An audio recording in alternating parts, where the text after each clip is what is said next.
I am Tejashwi. Welcome to my channel उमंग तेजस्वी की पाठशाला. आज हम अपने पूरे सिस्टम का सबसे महत्वपूर्ण यानी हमारे बॉडी का सबसे महत्वपूर्ण चैप्टर पढ़ने जा रहे हैं. वो है नर्वस सिस्टम. हमारे बॉडी का सबसे महत्वपूर्ण सिस्टम है ये. क्यों?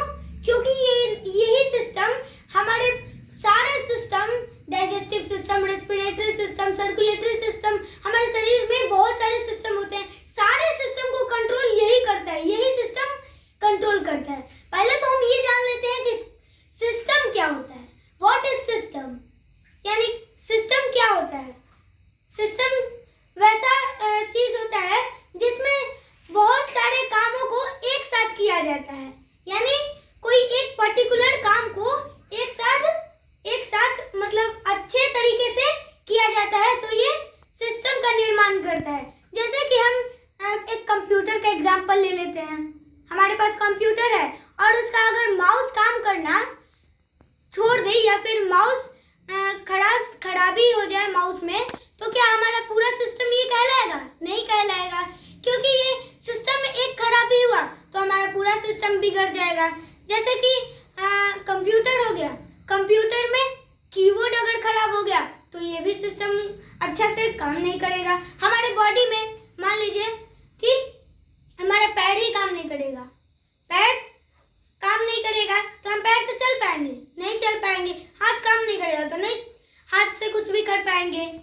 तो यही अगर हमारा हार्ट काम करना बंद कर देगा तो हम तो मर जाएंगे. हार्ट काम करना बंद कर देगा तो हम मर जाएंगे. अगर ब्रेन काम करना बंद कर दिया तो सोचेगा कौन?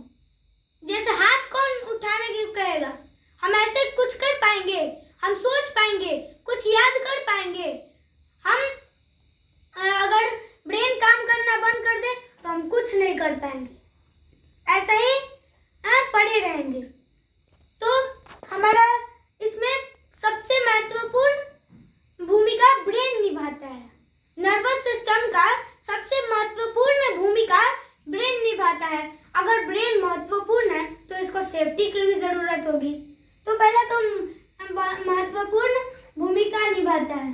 आप यहाँ डायग्राम देख सकते हैं ब्रेन का. यहाँ ब्रेन का डायग्राम हम देख सकते हैं. ये जो ब्रेन होता है ये हमारे बॉडी, हमारे नर्वस सिस्टम जो होता है उसका सबसे महत्वपूर्ण भूमिका ब्रेन ही निभाता है. क्योंकि ब्रेन से ही तो हम अपना सारा चीज कंट्रोल कर पाते हैं. सो ब्रेन इतना महत्वपूर्ण है. तो ब्रेन इतना महत्वपूर्ण है सो इसको भी तो प्रोटेक्शन चाहिए. तो ये किससे प्रोटेक्ट किया होता है? ये क्रेनियम नामक हड्डी, सबसे ऊपर हमारा स्कल का जो बोन होता है, हमने स्केलेटल सिस्टम में पढ़ा था कि क्रेनियम नामक जो हड्डी होता है स्कल के ऊपर होता है और ये 8 बोन से बना होता है क्रेनियम. और इसमें फाइब्रस जॉइंट पाया जाता है. इसमें 8 बोन्स होता है. क्रेनियम नामक हड्डी में 8 हड्डियां होती है. हमने पढ़ लिया है पहले. क्रेनियम हमारे ब्रेन को सेफ्टी देता है. क्रेनियम जो होता है ये हमारे ब्रेन को सेफ्टी देता है. और अगर क्रेनियम और ब्रेन डायरेक्ट टच होगा तो इन्फेक्शन हो सकता है कि नहीं. इसलिए हमारे ब्रेन को एक झिल्ली भी प्रोटेक्ट करके रखती है. जैसे एक प्लास्टिक का थैला होता है ना, वैसा ही हमारे ब्रेन को एक झिल्ली में रखा गया है और उसको स्कल में रखा गया है. तो उस झिल्ली का नाम होता है मेनिन्जीओइड. मेनिन्जीओइड MENINIJOIT यानी मेनिन्जीओइड. इस थैली का नाम होता है मेनिन्जीओइड. ये हमारे ब्रेन को डायरेक्ट क्रेनियम के कांटेक्ट में आने नहीं देता है.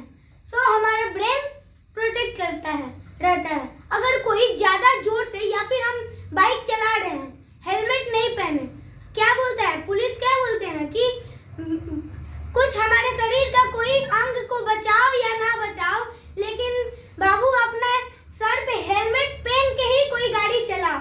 क्योंकि हमारे ब्रेन ही तो पूरा सिस्टम को कंट्रोल करता है. ब्रेन को चोट लगा तो कोई काम नहीं करेगा. इसलिए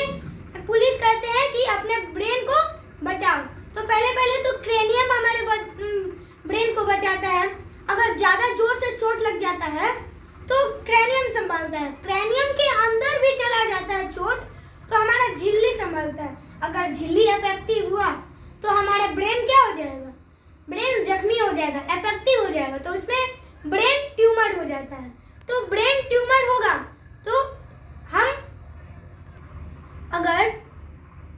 अगर चोट जो है वो क्रेनियम को पार करके, वो झिल्ली होती है मेनिन्जीजॉइट, उसको भी पार करके ब्रेन को अफेक्टिव कर देता है, तो कौन सा बीमारी होता है, मेनिन्जीजॉइटिस बीमारी, मेनिन्जीजॉइटिस नामक बीमारी होती है हमारे ब्रेन में। क्योंकि चोट लग जाएगी तो हमारे ब्रेन में बीमारी हो जाएगी। हम जानते हैं कि ब्रेन हमारा बहुत नाजुक होता है, ब्रेन हमारा बहुत नाजुक होता है, और ये ब्रेन कौन से सेल से बना होता है, न्यूरॉन सेल से बना होता है। जो न्यूरॉन सेल से बनता है वो सेल कभी सेल डिवीजन नहीं कर सकता है। अगर चोट लगा तो वो निर्माण, दूसरा सेल का निर्माण नहीं करता है। क्यों होता है निर्माण सेल का, उसमें इलेक्ट्रोसोम पाया जाता है, उसमें इलेक्ट्रोसोम पाया जाता है, इसीलिए उसमें सेल डिवीजन होता है। लेकिन उस ब्रेन में तो सेल डिवीजन होता ही नहीं है, ब्रेन में सेल डिवीजन तो होता ही नहीं है। तो इसी के कारण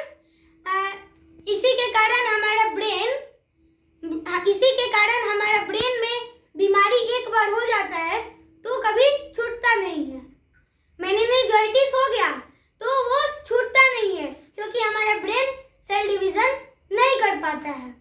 और अगर कोई क्वेश्चन पूछा कि बॉडी में सबसे ज्यादा सेल डिवीजन किस ऑर्गन में होता है, तब हम बताएंगे सबसे ज्यादा सेल डिवीजन लीवर में होता है, यानी कि यकृत में सबसे ज्यादा सेल डिवीजन होता है। और हमारे ब्रेन में सेल डिवीजन होता ही नहीं है। लेकिन कहते हैं ना कि ब्रेन में कैंसर हो जाता है, ब्रेन में हमारे कैंसर हो जाता है। कैंसर कब होता है, कोई चीज ज्यादा मात्रा में होने लगता है, ज्यादा मात्रा में सेल डिवीजन होता है तो कैंसर होता है। तो हम तो जानते हैं कि ब्रेन में सेल डिवीजन होता ही नहीं है, तो हम कैसे कह सकते हैं कि ब्रेन में कैंसर हो जाता है। ये वैसा होता है कि जो होता है हमारा ब्रेन जो होता है, इसमें 90% तो इसमें पाया ही नहीं जाता है, लेकिन 10% गिलियन सेल नामक पाया जाता है, 10%, इसलिए उसमें सेल डिवीजन हो जाता है। इसी के कारण और 10% में ही अगर ज्यादा हो जाएगा तो हमारे ब्रेन में ब्रेन ट्यूमर हो जाएगा। इसी के कारण ब्रेन ट्यूमर हो जाता है हमारे ब्रेन में। तो ब्रेन ट्यूमर में ही इतना ब्रेन नाजुक होता है कि ब्रेन ट्यूमर में ही इंसान की वो जान ले लेता है। तो ये तो हम उसके सेफ्टी और उसके डिजीज के बारे में समझ गए, लेकिन अब हम समझेंगे ब्रेन का कौन कौन सा पार्ट होता है और उनके कौन कौन से काम होते हैं। तो इसे हम मिटा देते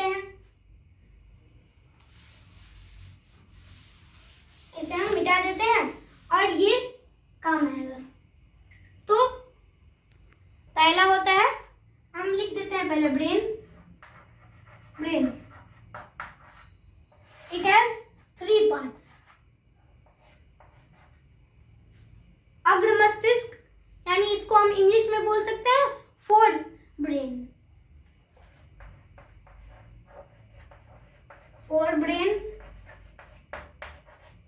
सेकंड होता है मिडिल ब्रेन,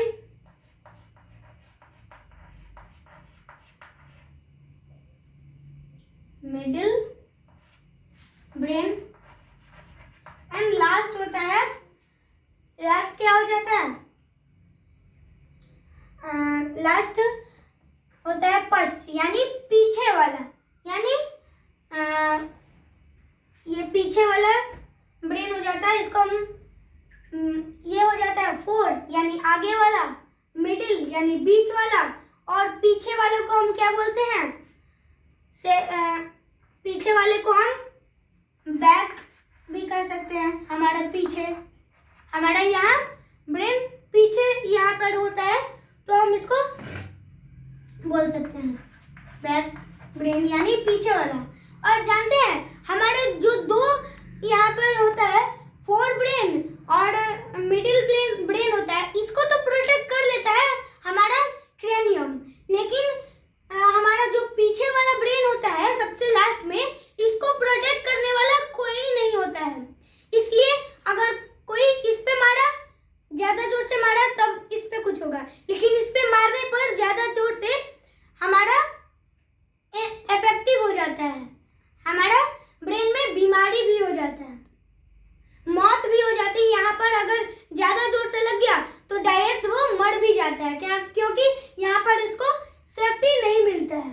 ओके, तो हमारा अग्र मस्तिष्क का 3 पार्ट होता है, उसके बारे में हम पढ़ लेते हैं।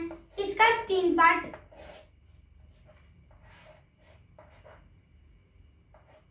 एक सेरिब्रम, एक थैलेमस और एक हाइपोथैलेमस।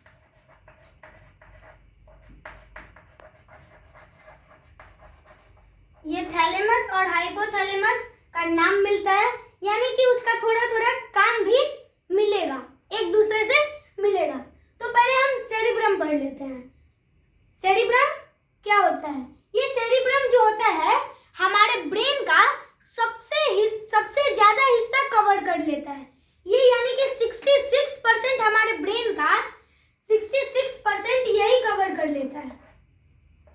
और इसका काम जान लेते हैं, ये क्या करते हैं? ये हमारे मेमोरी पावर जो होता है उसको देखता है, यानी हम किसी चीज को याद रखते हैं, किसी चीज को जैसे मेमोरी पावर में याद रखना हो गया, हम सोचते हैं, हम सपना देखते हैं, हम हमेशा सपना देखते हैं कभी रात को, फिर सोचते रहते हैं, हमेशा किसी चीज को याद करते हैं। ये सब काम किसका होता है? ये सब काम सेरिब्रम का होता है। और ये सेरिब्रम सबसे बड़ा पार्ट होता है हमारे ब्रेन का, और ये सब सेरिब्रम का काम होता है सोचना, याद करना, सपना देखना, ये सब सेरिब्रम का काम होता है। ये सब सेरिब्रम का काम होता है।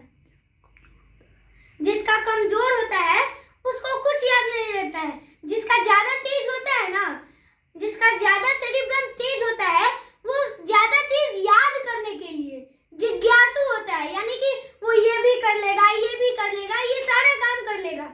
वो सोचता है कि हम ये भी कर ले, ये भी कर ले, क्योंकि उसका सेरिब्रम तेज होता है। और जिसका सेरिब्रम कमजोर होता है वो ऐसा हो जाता है उसका कि शायद मैंने तुम्हें कभी देखा है, 2-3 दिन पहले देखा है, तो बोलेगा शायद मैंने तुम्हें कहीं देखा है, ओ तुम मेरे दोस्त है, ऐसे उसका हो जाता है। और जिसका सेरिब्रम तेज होता है वो बोलेगा तुम मेरा दोस्त है ना, और ऐसे बोल देगा।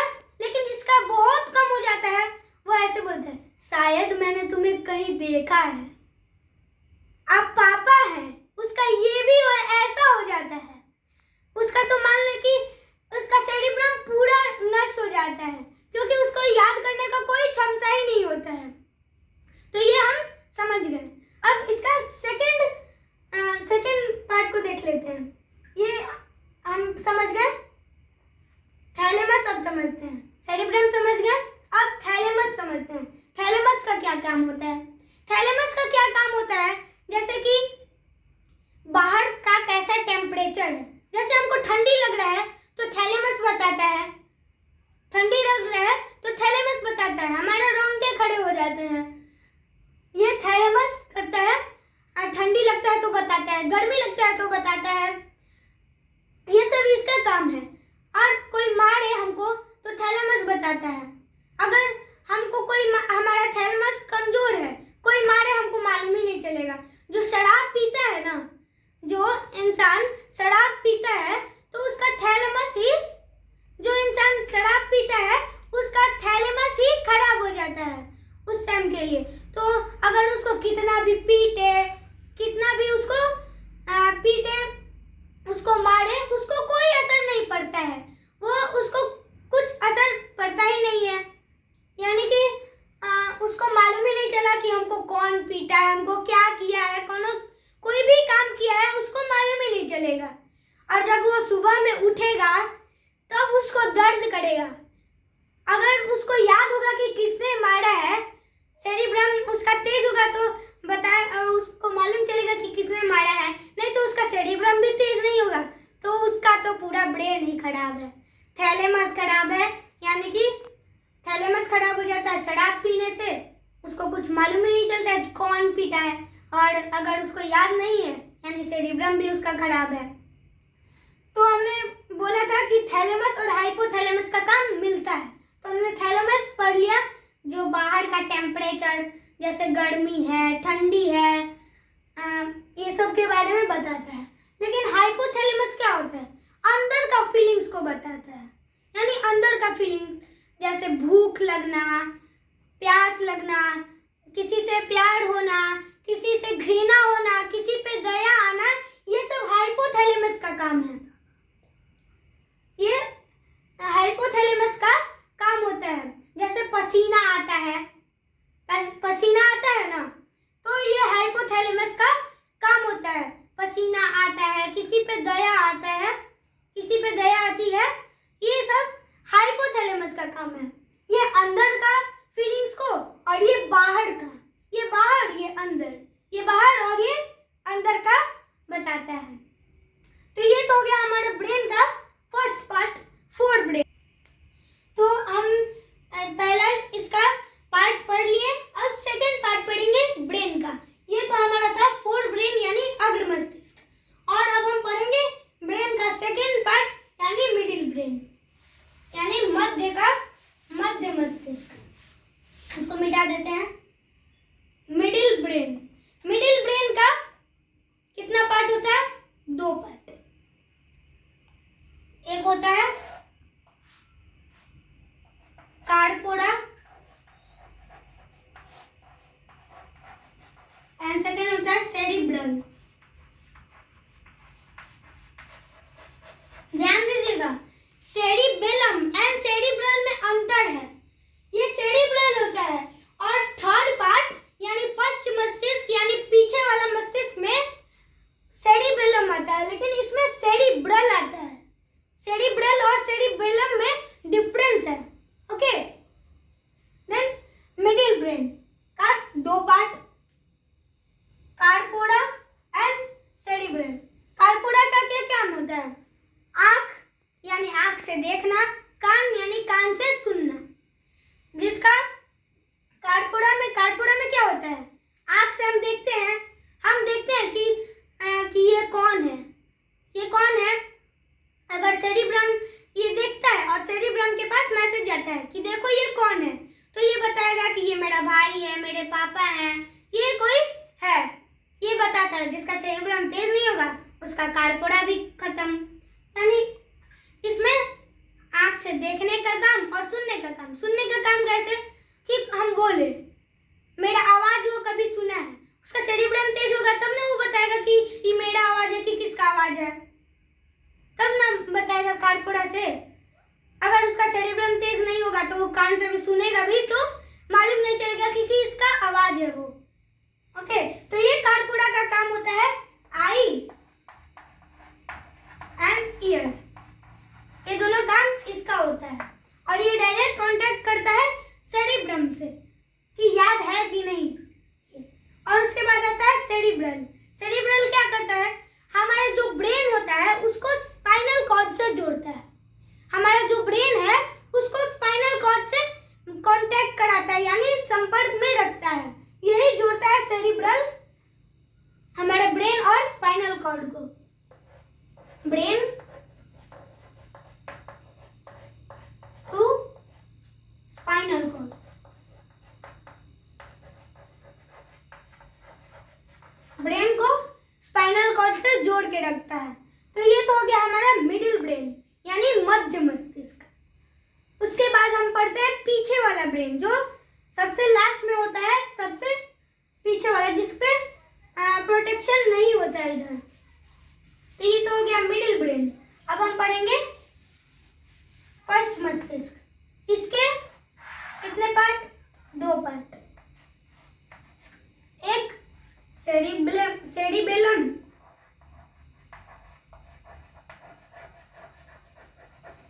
और एक मेड्यूला।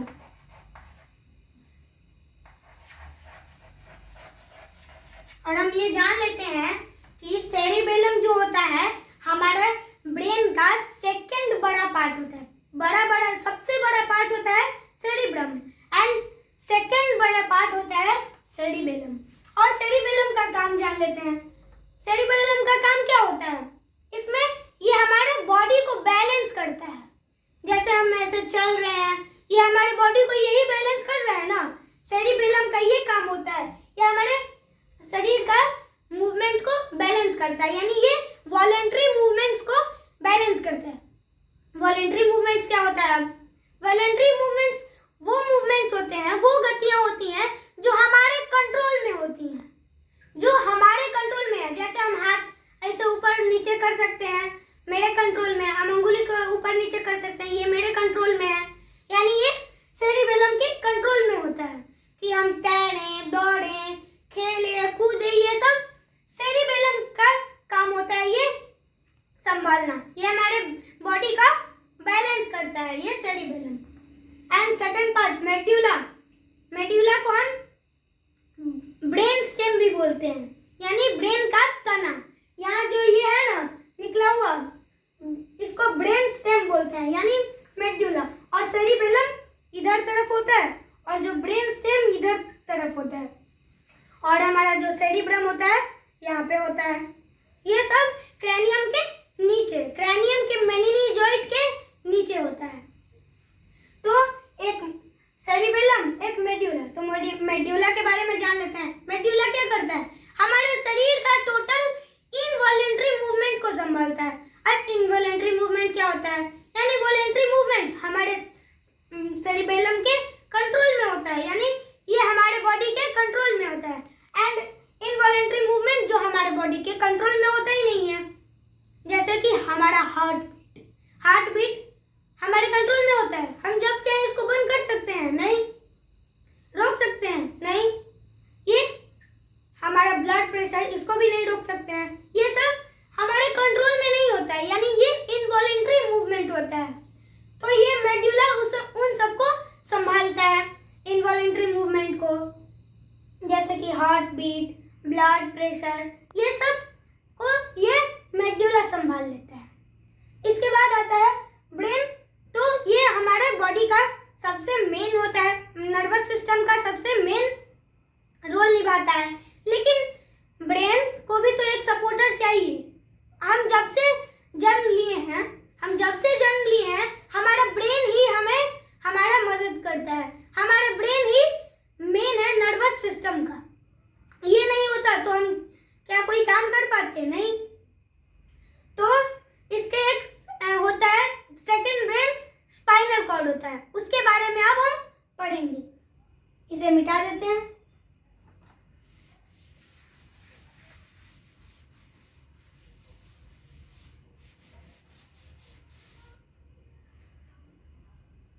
अब स्पाइनल कॉर्ड के बारे में जानते हैं।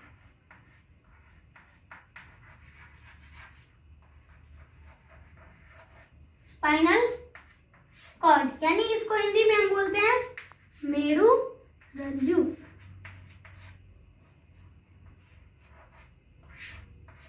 ध्यान दीजिएगा, हम वर्टिब्रल कॉलम को हिंदी में मेरुदंड बोलते हैं और इसको स्पाइनल कॉर्ड को हिंदी में हम मेरुरज्जु बोलते हैं। यानी रज्जु मतलब रस्सी होता है, एकदम रस्सी के समान होता है।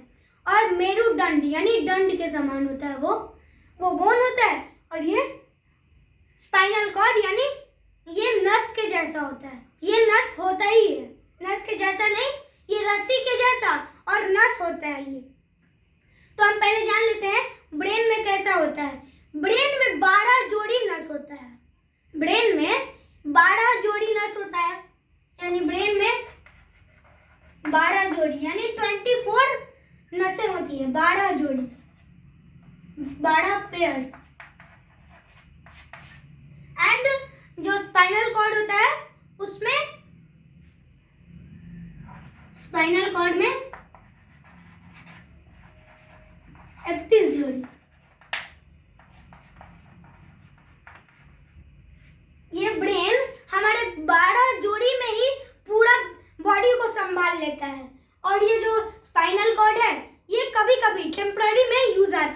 जैसे कोई हमारा ब्रेन है, ब्रेन पढ़ने में लगा है, लिखने में लगा है, कोई काम कर रहा है, पढ़ रहा है, तो अगर आपका दोस्त अचानक आए, आप अपना ध्यान पूरा लगाए हैं पढ़ाई पे और आपका दोस्त आए एक ही बार आपको ऐसे कर दे, तो आप डर जाएंगे कि नहीं? क्योंकि उस टाइम हमारा ब्रेन पूरा उस पे ध्यान लगा के रहता है। हमारा ब्रेन पूरा उसी पे ध्यान लगा के रखता है। क्या चीज पे? हमारे पढ़ाई पे, कोई भी काम पे एकदम ध्यान लगा के रखता है। और वो कह देता है ब्रेन कि हम पढ़ाई कर रहे हैं, स्पाइनल कॉर्ड को बोल देता है कि एकदम तैयार रहना, कोई भी खतरा हो सकता है। तो स्पाइनल कॉर्ड अपने 31 जोड़ी नसों के साथ तैयार रहता है। इधर से 31 नस और इधर से 31 नस के साथ तैयार रहता है। जैसे कोई खतरा महसूस होता है एकदम सबको एक्टिव कर देता है, सबको एक्टिव कर देता है, इसलिए हम चौंक जाते हैं। इसमें क्या होता है? इसको रिफ्लेक्स एक्शन बोलते हैं। इसको हम रिफ्लेक्स एक्शन बोलते हैं, यानी कि एक ऐसा एक्शन जो एक ही बार होता है। एक ही बार मतलब एक बार नहीं, डायरेक्ट, यानी हम जानते ही नहीं है और एक ही बार डायरेक्ट हो जाता है। हम जैसे अपना पढ़ाई कर रहे हैं और एक ही बार कोई डरा दिया तो हमारा पूरा स्पाइनल कॉर्ड एक ही बार से चौंका देता है। तब हमें मालूम चलता है, ब्रेन अपने हाथों में लेता है। अगर कोई आपको सुई चुभाता है तो डायरेक्ट मैसेज हमारे स्पाइनल कॉर्ड पे जाते ही स्पाइनल कॉर्ड ही अपना काम कर देता है, ब्रेन को जाने ही नहीं देता है जल्दी, स्पाइनल कॉर्ड ही कर देता है, इसलिए हम चौंक जाते हैं, जल्दी से हटा लेते हैं। हम रिफ्लेक्स एक्शन बोलते हैं। जैसे कि हम रात में सोए होते हैं, हमारा ब्रेन सोया होता है या फिर कोई सपना देख रहा होता है, तो हमारा उस टाइम स्पाइनल कॉर्ड काम करते रहता है क्योंकि ब्रेन थक गया होता है। इसलिए स्पाइनल कॉर्ड क्या काम करते रहता है कि अगर कोई मच्छर काटा हमको तो अपने आप खुद हाथ उठ के उस पे चला जाता है, क्योंकि वो स्पाइनल कॉर्ड अपने हाथों में लिया रहता है, और वो जाकर उसको मार देता है मच्छर को। तो ये रिफ्लेक्स एक्शन होता है। रिफ्लेक्स एक्शन अचानक होने वाली मूवमेंट, एकदम अचानक हो जाती है। जैसे हमको कोई सुई चुभाया तो हम डायरेक्ट कूद जाते हैं, जैसे उछल जाते हैं ऐसे। जैसे कोई कह दिया भीड़ भाड़ वाले इलाका में कोई कह दिया कि सांप आ गया तो सब कोई डर जाते हैं, तो ये स्पाइनल कॉर्ड की वजह से होता है। कोई लोग चल रहा है तो ब्रेन संभाल रहा है, अपना चल रहा है, और तभी कोई कह दिया तो स्पाइनल कॉर्ड डायरेक्ट ऐसे रिफ्लेक्स एक्शन हो जाता है इसी के कारण। तो इसीलिए इसको सेकंड ब्रेन बोला जाता है। ये कभी कभी इसका काम होता है, इसलिए ब्रेन मेन होता है। ब्रेन को फर्स्ट ब्रेन बोलते हैं और स्पाइनल कॉर्ड को सेकंड ब्रेन हम बोलते हैं। ये तो हमने स्पाइनल कॉर्ड के बारे में पढ़ लिया। अब हम पढ़ेंगे पूरे नर्वस सिस्टम के कितने कितने पार्ट होते हैं और उनके कामों के बारे में पढ़ेंगे।